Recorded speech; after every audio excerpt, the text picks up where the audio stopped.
Kita sering memandang Singapura sebagai raksasa ekonomi Asia Tenggara, negara yang stabil, makmur, dan penuh dengan kemewahan.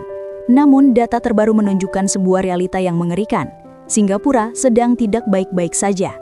Tahukah Anda, dalam 1 tahun terakhir lebih dari 3.000 restoran di Singapura gulung tikar. Rata-rata 250 hingga 300 bisnis F&B tutup setiap bulannya. Ini bukan sekedar fluktuasi pasar biasa. Ini adalah kiamat kecil bagi industri kuliner di sana. Bahkan restoran legendaris yang sudah bertahan puluhan tahun pun menyerah. Namun, di balik runtuhnya sektor F&B Singapura, terdapat peluang raksasa senilai triliunan rupiah yang menganga lebar bagi Indonesia. Pertanyaannya adalah apakah kita cukup cerdas untuk mengambil uang yang sedang berhamburan dari kantong warga Singapura ini? Mari kita bedah analisisnya secara mendalam. Pertama, mari kita bedah root cause atau akar masalahnya. Mengapa ribuan restoran di negara sekaya Singapura bisa bangkrut massal? Berdasarkan analisis data lapangan, ada 3 faktor utama yang menjadi pembunuh bisnis di sana. Faktor pertama, dan yang paling mematikan adalah biaya sewa properti yang tidak masuk akal. Di Singapura, properti komersial kini menjadi lahan spekulasi investasi, bukan lagi ruang pendukung bisnis real. Dalam 2 tahun terakhir, harga sewa ruko dan ruang usaha melonjak hingga 50%. Bayangkan, sebuah kedai kecil ukuran 50 meter persegi bisa ditagih sewa hingga 200 juta rupiah per bulan. Matematika bisnisnya sudah tidak masuk, omset tidak bisa mengejar biaya operasional. Faktor kedua adalah pergeseran perilaku generasi Z. Generasi muda Singapura kini mulai meninggalkan makanan tradisional atau hawker food yang menjadi ciri khas negara tersebut. Mereka lebih memilih fast food atau merek-merek global Amerika. Data menunjukkan, restoran cepat saji justru tumbuh positif, sementara restoran otentik lokal berguguran. Ini adalah perubahan demografi pasar yang gagal diantisipasi oleh pemain lama. Faktor ketiga adalah krisis tenaga kerja. Singapura kekurangan koki dan staf dapur. Biaya untuk membayar SDM di sana sangat mahal, sementara regulasi untuk tenaga kerja asing semakin ketat. Akibatnya, banyak pemilik bisnis yang menyerah bukan karena tidak ada pembeli, melainkan karena tidak sanggup membayar operasional yang mencekik. Kondisi domestik yang mahal ini menciptakan fenomena baru yang memalukan bagi gengsi Singapura, namun sangat rasional secara ekonomi. Warga Singapura kini melakukan eksodus belanja ke negara tetangga. Data imigrasi mencatat angka yang fantastis. Jutaan warga Singapura menyeberang ke Johor Bahru, Malaysia setiap bulannya. Untuk apa? Hanya untuk makan, isi bensin, dan belanja bulanan. Bahkan, ada data yang menyebut hingga 8 juta kunjungan warga Singapura ke Malaysia dalam periode singkat. Mengapa?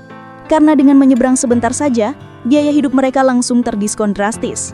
Belanja bulanan yang di Singapura bisa menghabiskan 5 juta rupiah, di Malaysia hanya butuh 3 jutaan rupiah. Selisih kurs dan biaya hidup yang jauh lebih murah di Malaysia menjadi surga bagi warga Singapura yang tercekik inflasi di negaranya sendiri. Malaysia, khususnya Johor Bahru, menikmati kue ekonomi ini dengan sangat lahap. Mereka mempermudah akses, memperbaiki infrastruktur, dan menyambut uang dolar Singapura dengan tangan terbuka. Lalu, di mana posisi Indonesia? Kita punya Batam yang jaraknya hanya selemparan batu dari Singapura. Namun mengapa kita kalah telak dengan Johor Bahru dalam menyerap devisa warga Singapura ini? Kunjungan warga Singapura ke Batam hanya berkisar di angka puluhan ribu per bulan, sangat jauh dibandingkan jutaan orang yang ke Malaysia. Padahal potensi uang nganggur yang bisa kita tarik dari belanja warga Singapura ini mencapai 6 triliun rupiah per bulan.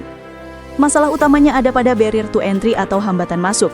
Biaya tiket kapal feri PP Singapura-Batam dinilai terlalu mahal mencapai kisaran 1 juta rupiah. Bagi warga Singapura yang ingin berhemat, biaya ini membuat mereka berpikir 2 kali, bandingkan dengan biaya ke Malaysia yang jauh lebih murah. Strategi yang diusulkan oleh para pengamat ekonomi sangat sederhana, namun revolusioner. Subsidi tiket feri.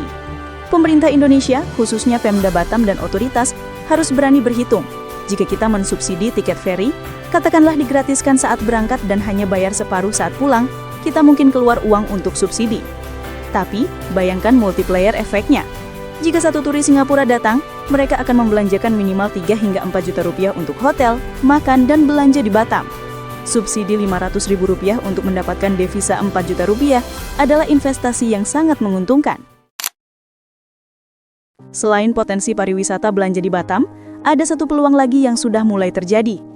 Karena bisnis F&B di Singapura sudah tidak masuk akal, para investor dan pemilik brand kuliner Singapura kini mulai melirik Indonesia. Mereka melihat Indonesia sebagai surga baru. Populasi kelas menengah yang besar, biaya sewa yang masih masuk akal, dan tenaga kerja yang melimpah. Jangan kaget jika dalam waktu dekat banyak brand F&B asing atau bahkan investor Singapura yang menyuntikkan dananya ke UMKM kuliner lokal kita. Ini adalah kesempatan bagi pengusaha lokal untuk mencari mitra strategis atau justru bersiap menghadapi kompetisi yang lebih ketat dengan standar internasional. Kesimpulannya, runtuhnya 3.000 restoran di Singapura adalah peringatan bagi mereka, namun lonceng peluang bagi kita. Indonesia tidak boleh hanya jadi penonton, kita harus agresif. Pemerintah harus berani memberikan insentif, baik itu subsidi transportasi ke Batam atau kemudahan visa, untuk membelokkan arus uang dari Singapura agar tidak semua lari ke Malaysia tapi mampir ke Indonesia. Bagaimana menurut Anda? Setujukah Anda jika pemerintah mensubsidi tiket turis asing demi mendapatkan devisa triliunan rupiah? Tulis pendapat cerdas Anda di kolom komentar. Terima kasih telah menonton.